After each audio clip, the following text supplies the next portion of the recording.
வணக்கம், நான் உங்கள் டாக்டர் ஆஷா ரணின் பேசுகிறேன். என்னடா பண்ணிகிட்ருக்கோம் அப்படின்னு பார்த்தா ஃபாரினில் இருக்காரா, ஃபாரினில் இருக்கவங்களுக்கு கண்டிப்பாக கேண்டலில் பண்ணுறேன். ஓகே, இப்போ இந்த புகையை, இந்த கங்கு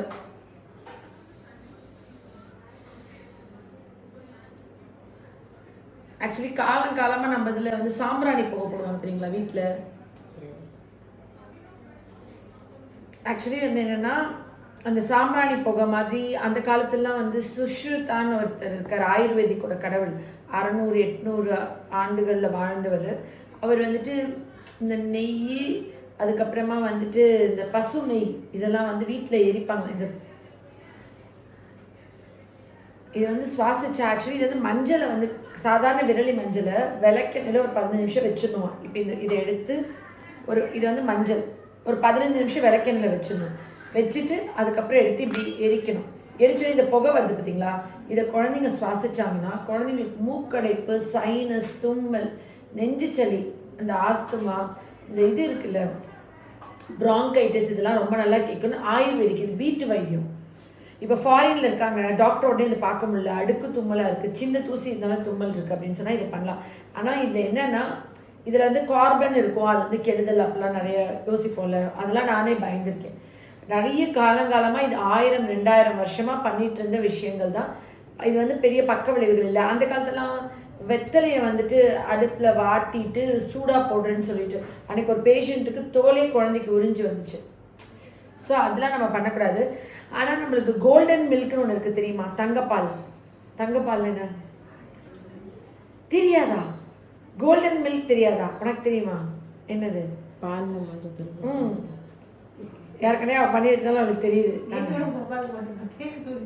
நேற்று பாலில் இந்த ஆக்சுவலி நீங்கள் மஞ்சள் தூள் பேக்கெட்டாக கடையில் வாங்காதீங்க, ஏன்னா அதில் கலப்படம்லாம் பண்ணுறாங்கன்றாங்க. நீங்களாம் விரலி மஞ்சள் வாங்கி இது எப்படி அரைப்பீங்கள, மிஷினில் கொடுத்து வீட்டுக்கெலாம் அப்படி தானே அரைக்கிறீங்க, பேக்கெட் வாங்க மாட்டாங்க. இது அப்படியே வாங்கி மிஷினில் கொடுத்து அரைச்சிட்டு இந்த பொடியை வந்துட்டு கொஞ்சமாக பாலில் போட்டு, அது கோல்டன் மில்க் தங்கப்பால். இந்த முகப்பரு, பிம்பிள்ஸு, முகத்தில் நிறைய அலர்ஜி இருக்குது, உடம்புலேயே ஸ்கின் அலர்ஜி இருக்குன்னா இது ஆக்சுவலி ஆன்டி கேன்சர், நுரையீரல் சம்மந்தமான புற்றுநோய்கள் வராது. அந்த காலத்தில் மூக்குப்பொடி போடுவாங்கல்ல, அதுக்கு பதிலாக இதை பண்ணலாம். இது வந்து இந்த பால் அதை போட்டுட்டு கொஞ்சம் மஞ்சத்தூள் போட்டுட்டு அதுக்கப்புறமா வந்துட்டு கொஞ்சமாக மிளகுத்தூள் போட்டு அது குடித்தா தேன் கலந்து சூடான பாலில் குடிச்சிங்கன்னா இந்த தொண்டையெல்லாம் ஃப்ரீயாகி, மூக்கெல்லாம் ஃப்ரீயாகி, அப்புறம் அவங்க நுரையீரல் இந்த சிஓபின்றது chronic obstructive pulmonary disease. Sir இப்போ வீடியோ போட்டுட்ருக்கேன், ஒரு நிமிஷம் கூப்பிட்றேன். லட்டுக்குட்டி அந்த வீடியோ போட்டுட்ருக்கேன், கூப்பிட்றேன். அந்த இது வந்துட்டு என்னென்னா, இந்த இது வந்து நம்ம சுவாசிக்கும் போது மூக்கு அடைப்பு குழந்தைங்களுக்கு உடனே விட்டுரும். மூக்கில் எப்போ பார்த்தாலும் நம்ம சொட்டு மருந்து மாதிரி விட்டு நம்ம மூக்கை இது பண்ணுறதுக்கு இது வந்து இயற்கையான ஒரு விஷயம் இல்லையா, ட்ரை பண்ணாலும். இப்போ வீட்டில் சாம்பிராணி போடுவாங்கள்ல, சாம்பிராணி வந்து என்னென்னா கங்கு மாதிரி இருக்கும், அடுப்பு சாம்பல் கங்கு. அந்த கங்குல வந்து பரங்கி மரத்தோட பிசின், 2 மரத்துலேருந்து பிசின் எடுப்பாங்க சாம்பிராணிக்கு. ஒன்று வந்து பரங்கி மரம், அந்த பரங்கி மரத்தோட பிசின் வந்து அதில் போட்ட உடனே, இப்போ முருங்கை மரத்தில் ஒரு பிசின் வந்துருப்பாங்க கோல்டன் கலரில் இருக்கும், அந்த மாதிரி பரங்கி மரத்தோட பிசினை வந்து அந்த தூளை வந்து அதில் போட்டோன்னா அப்படி பயங்கர வாசனையாக வரும். அது அலர்ஜி வராது, ஆஸ்தமா வராது, நுரையீரலுக்கு ரொம்ப நல்லது. தலை குளிச்சுட்டு தலை முடிக்கல அப்படி போடுவாங்கல்ல, நான் வந்துட்டு சாம்பிராணி போடுவாங்க தெரியுங்களா தலைமுடிக்கு. அந்த மாதிரி போட்டால் என்ன ஆகும்னா தலைமுடி வந்துட்டு அங்கே கீழே இருக்கிற சைனஸுக்கு ஈரத்தை ஃபுல்லாக அது உறிஞ்சிடும். ஹோமியோபதியில் அது ரொம்ப முக்கியமான ஒரு மருந்து. அந்த போஸ்வெல்லியான்னு சொல்லிட்டு அந்த மருந்து வந்து நம்ம விட்டு கொடுத்தாலே அப்படி சைனஸ் எல்லாம் கழுவி அப்படியே தொட்டச்சு எடுத்துரும். நான் கொடுக்குற மருந்தில் முக்கியமான மருந்து உங்களுக்கும் கொடுத்துருக்கேன். குடிக்கும்போது உங்களுக்கு சாம்பிராணி ஸ்மெல் வரும். அந்த மரத்தோட பிசன்லேருந்து தயாரிக்கிற மருந்து. சைனஸ் எல்லாம் அப்படியே கழுவி தொடச்சி எடுத்துரும். எப்போ பார்த்தாலும் அச்சச்சுன்னு தும்பிட்டு இருக்குது, இங்கெல்லாம் நீர் கோத்துருக்கலாம், அவ்வளோ ஃப்ரீயாகும். அந்த காலத்தில் காலங்காலமாக அந்த சாம்பிராணியை போட்டு அந்த புகையை காமிக்கும் போது அது உறிஞ்சி எடுத்துரும். ஆக்சுவலி இந்த புகைக்கு வந்து அவ்வளோ ஒரு மருத்துவ பயன் இருக்குது. அதனால தான் ஹோமம் வளர்ப்பாங்க. வீட்டை சுத்தம் பண்ணுறதுக்கு, வீட்டில் இப்போ டெலிவரி முடிச்சு குழந்தை தூக்கிட்டு வந்தால், பிள்ளை தீட்டு, கிரகப்பிரவேசம் பண்ணியிருந்தால் அந்த தீட்டு இந்த தீட்டுன்னு ஹோமம் பண்ணுறாங்க. அந்த ஹோமம் வந்து அதில் ஊற்றுற நெய், அதில் போடுற எல்லாமே மூலிகைகள், அங்கே சுற்றி இருக்கிற புஞ்சைகள். இப்போது ஒரு பிரசவம் ஆகிருக்கு, ஒரு வீட்டில் அந்த அந்த ஸ்மெல்லாம் இல்லாமல், அந்த பெட்ஷீட்லாம் வந்து அந்த புஞ்சை வளர்ந்துருந்தா ஃபங்கஸ் வளர்ந்தா அதெல்லாம் சரியாக அதில் உட்கார வச்சு அதில் பண்ணும்போது அது நம்ம மேலே அந்த சுவாசிக்க அவ்வளோ நல்லது. ஆல்ஃபேக்ஷன் அப்படின்றது மூக்கு வழியாக சுவாசித்து எடுத்துக்கக்கூடிய வைத்திய முறையில் ஒரு வைத்திய முறை. ஹோமியோபதி மருந்தில் இப்போ கோமாவில் இருக்காங்க, அவங்கள நினைவு கொண்டு வர முடியாததுக்கு ஆல்ஃபேக்ஷன் மெத்தடில் நாங்கள் மருந்து கொடுப்போம். மூக்கில் சுவாசிக்கிறது, புரியுதுங்களா? மருந்தை தோல் மேலே தேய்க்கிறது ஒரு வகை இருக்குது, வாய் வழியாக சாப்பிட்றது ஒரு வகை இருக்குது, மூக்கில் சுவாசிக்கிறது ஒரு வகை இருக்குது. இந்த மூக்கில் சுவாசிக்கிறதுல நம்ம ரொம்ப கவனம் இப்போல்லாம் குறைச்சிடும். கம்ப்யூட்டர் சாம்பிராணி வைக்கிறோம், அந்த கம்ப்யூட்டர் சாம்பிராணி வந்து கெமிக்கல், அது ஒவ்வாமை தான் காஸ் பண்ணும். கெமிக்கல் ஊதுபத்தி மருந்தாக இருந்ததெல்லாம் கெமிக்கலாக மாறிட்டு வருது. அந்த காலத்தில் பதப்படுத்தப்பட்ட எல்லா விஷயம்தான். இப்போ ஊறுகாலேருந்து கருவாடுலேருந்து உணவை வந்து பதப்படுத்தினாங்க. அது இல்லாத சீசன்லேயும் அதோடைய மருத்துவ தன்மை இன்னும் கூட்டுறதுக்கு. இப்போ ஃபார் எக்ஸாம்பிள் திராட்சையை அதை வந்து இது பண்ண விட்டால் அதுதான் ஒயின், அது வந்து ஒரு மருந்து. கரும்பு சார்லேருந்து எடுக்கிறது ரம், ஒரு பார்லிலேருந்து எடுக்கிறது பீர், எல்லாமே உணவு மருந்து. பதனி, கல், பனைமரத்துல எல்லாமே உணவு. எத்தனை வருஷம் சாப்பிட்டா ஒன்றும் ஆகாது, அளவுக்கு மிஞ்சினா அமிர்தம் நெஞ்சு. ஆனால் அதெல்லாமே இப்போ கெமிக்கல் கலந்து அது வேற மாதிரி வருது இல்லை? அந்த மாதிரி இந்த இப்போ நீங்கள் தும்மல், தீராத தும்மல், அவ்வளோ கஷ்டங்கிறீங்க, ஃபாரின்ல இருக்கீங்க, இல்லை வீட்டில் குழந்தைங்க இருக்கு, மூக்கு கம்ப்ளீட்டாக அடைச்சிக்கிச்சு, உடனே என்ன செய்யறது? மூக்கு அடைச்சிக்கிச்சு பிள்ளைக்கு, டாக்டர்கிட்ட வந்து ட்ரீட்மெண்ட் எடுக்கணும். வீட்டில் என்ன பண்ணலாம்? விளக்கெண்ணெயில் ஒரு 15 நிமிஷம் விளக்கெண்ணெயில் இதை முக்கி வச்சிடணும். இது நல்லா ஊறின உடனே எடுத்து அடுப்பில் சுட்டுட்டு அந்த புகையை எடுத்து நீங்கள் வந்து குழந்தைய முகந்து பார்க்க வச்சிங்கன்னா மூக்கடைப்பு உடனே ஃப்ரீயாகிடும். கண்டினியூஸாக தும்மல் இருந்திருக்கா தும்மல் குறையும். ஏதாவது ஒரு மூக்கில் ஊற்றிக்கிட்டே இருக்கிறதுக்கு, ஏதாவது ஒரு மருந்து கொடுத்துட்டே இருக்கிறதுக்கு, இது இயற்கையாக வீட்டில் இருக்கிற ஒரு சின்ன விஷயத்த ட்ரை பண்ணிட்டு அப்புறம் அடுத்த நாள் டாக்டர்கிட்ட கூட்டிகிட்டு வாங்க. சரி, நீங்கள் அப்படி எடுத்து தடவுறதுக்கு இந்த பொடி இருக்குல்ல, இது இன்னொன்று இருக்குது, வானலில் மஞ்சத்தூள் பொடியை சும்மா வறுத்துட்டு போர்வை போற்றி ஆவி பிடிக்க வைப்பாங்களாம். இது கேள்விப்பட்டிருக்கீங்களா? இதெல்லாம் எங்கள் ஆயா பாட்டி காலத்தில் தெரியுமா? ஆவி பிடிப்பீங்க, அது சுடுதண்ணில ஆக்ஸ் ஆயில் இதெல்லாம் போட்டு ஆவி பிடிக்கிறது. ஏன் நீங்க வந்து தாங்கள் துளசி, நொச்சி இலை, ஆடாத்தோட இலையெல்லாம் போட்டு பிடிக்க மாட்டீங்களோ?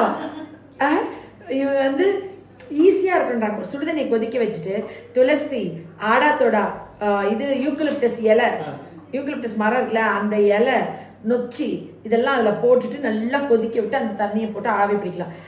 இன்னொரு முக்கியமான விஷயம், வெறும் மஞ்சள் தூளை நல்ல வடை சட்டியில் வறுத்துட்டு அதுக்கப்புறமா அது நம்ம சுற்றி துண்டு வச்சுட்டோம்னா பிள்ளைங்க காலில் சுட்டுக்குவாங்க, அதை போர்வை போற்றி அதை மூக்கில் உறிஞ்சாலே தும்பலே வராது.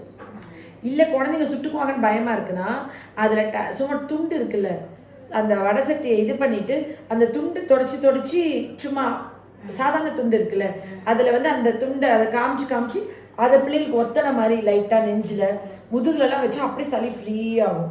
அதை அவங்க அடுப்பில் சுவாசிக்க மட்டும் விட்டுட்டு அதை நம்ம அதில் டர்க்கி டவல் இருக்குல்ல, அதை வந்து லைட்டாக, ஏன்னா அது கொதிக்காது இல்லையா, டர்க்கி டவல் நம்ம இப்படி வச்சுட்டு அதை எடுத்து பிள்ளைங்களுக்குங்களாம் வச்சா கொஞ்சம் அப்படியே இதமாக இருக்கும்.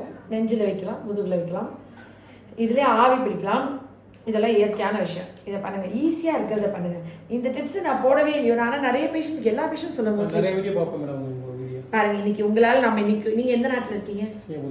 சிங்கப்பூரில் இருக்கீங்க. இன்னைக்கு இந்த டிப்ஸ் எல்லாருக்கும் உதவியாக இருக்கும். இந்த டிப்ஸ் எல்லாருமே இப்போ குழந்தைங்களுக்கு தான், எல்லா குழந்தைங்களுக்கும் ரொம்ப நிறைய சீக்கிரமாக நம்ம ஹெவியான மருந்துகள் கொடுக்கணுமோ, இயற்கையானதை ட்ரை பண்ணுறதே இல்லையோ. வீட்டில் இப்போ என் பொண்ணுக்கு நீங்கள் நம்ப மாட்டீங்க, எனக்கு கிளினிக் ஒரு 3 நாள் லீவ் போட்டு ஏப்ரல் 1 பர்த்டேக்கு நான் சென்னை போயிருந்தேன்.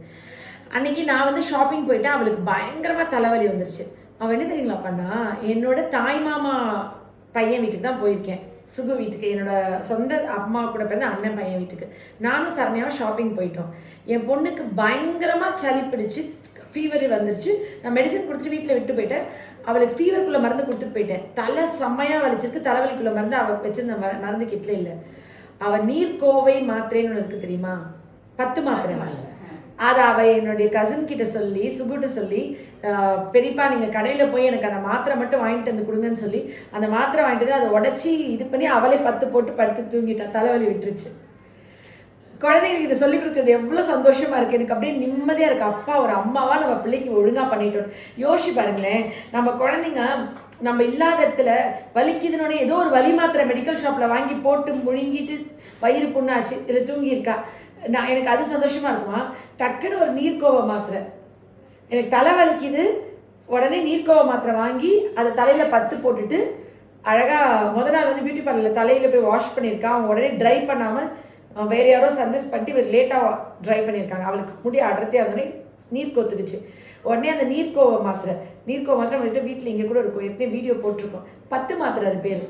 அதை உரசிட்டு நாட்டு மருந்து கடையில் கிடைக்கும்.